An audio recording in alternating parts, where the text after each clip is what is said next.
What are the selling strategies when you're in a work from home environment and your customers are in a work from home environment? Let's walk through a few very basic, key critical differences that happen today. First of all, you have to make the selling process as simple as possible. Yes, you can sell. See some of my other videos on this subject in terms of what market should you be selling into and what should you be not. If you like the video, I do suggest you click subscribe. I'm putting a lot more of these videos out every week to help you. Okay, let's back up the train here. Here's the whole purpose. People are in a home environment, which means you have to make it very, very simple. Now, here's why. Timelines have been shortened for everything. Do not sit there and make a call and say, well, let's get back together again in 2 weeks for a demo. No, it's this afternoon. It's tomorrow.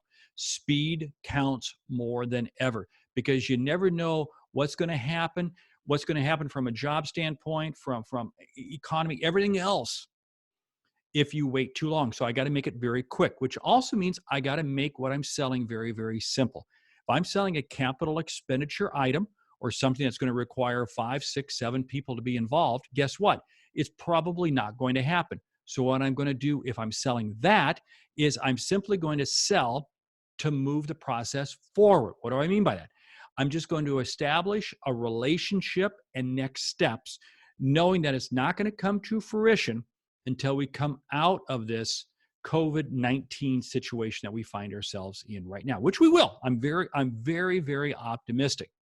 So the key is keeping it simple. Now let's talk about emails for a second. In a typical environment, most emails happen to be read on a smartphone. Well, guess what? People are sitting at home. They're working from home on their laptop or their desktop. The percentage of emails that are being opened up on a desktop or laptop is higher than it's been in a number of years.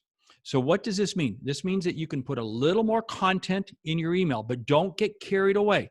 In my book, High Profit Prospecting, I talk about how you really can't go more than 4 to 6 sentences. You might be able to go 5 to 7, but don't do the fatal mistake of starting off by taking the first 2 sentences and talking about COVID-19. I think we all are past that, okay? We're past that.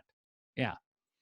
So, hey, yeah, you can acknowledge it that they're working from home and you're working from home. That's fine. But then get into what you're talking about.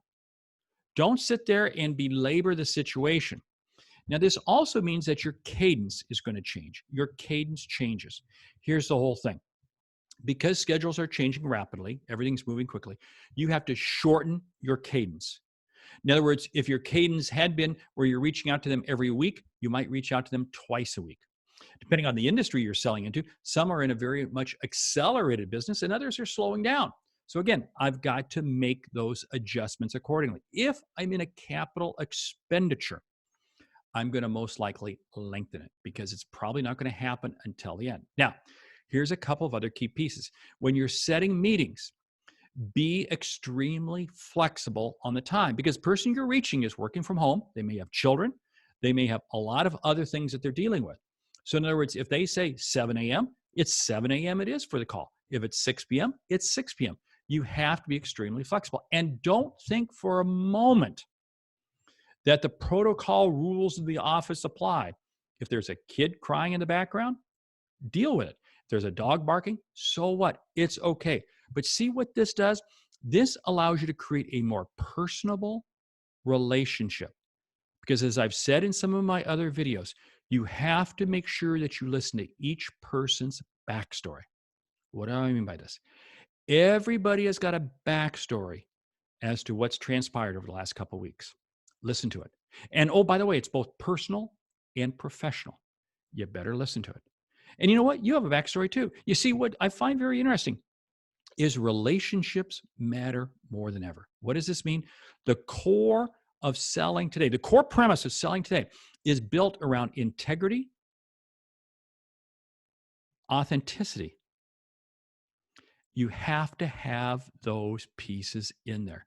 And it starts by being willing to listen. Now, let's just share just a couple more quick tips. Can I use the telephone? Yes, the telephone is unbelievable right now. It more so than ever because people are craving for dialogue. People are craving for societal connection because they're not getting it from their office.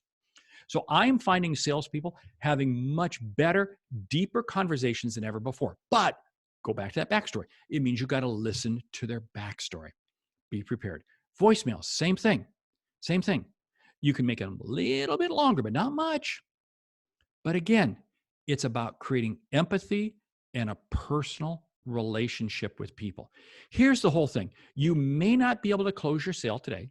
You may not be able to close it in this environment, but what you're doing is you're earning the right, the privilege, the honor, and the respect to be able to reach out to that person again.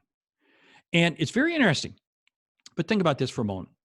It's being very widely said that as a company treats their employees during this period of time will reflect immediately as to how the employee treats the company post COVID. Same thing with your customers. Same thing with your prospects. If you treat your prospect and customer with respect now, they will treat you with respect afterwards. Which leads me to my last final point. You have customers that you're reaching out to. I'll do a whole separate video on that. But here's the whole thing. Treat your prospects as if they were or are customers. Share with them the exact same inside information that you're sharing with customers. Treat them as customers now, because we're all in this. Because sales is not a solo activity. Sales is a team sport. Hey, a lot of this content comes from my new book, A Mind for Sales. And believe me, the message hits home right now. I want you to pick up a copy of it, okay? Hey, my name is Mark Hunter, the Sales Center. If you liked it, click subscribe, share it with a friend, grab the book. I'll see you on the next video. Great selling.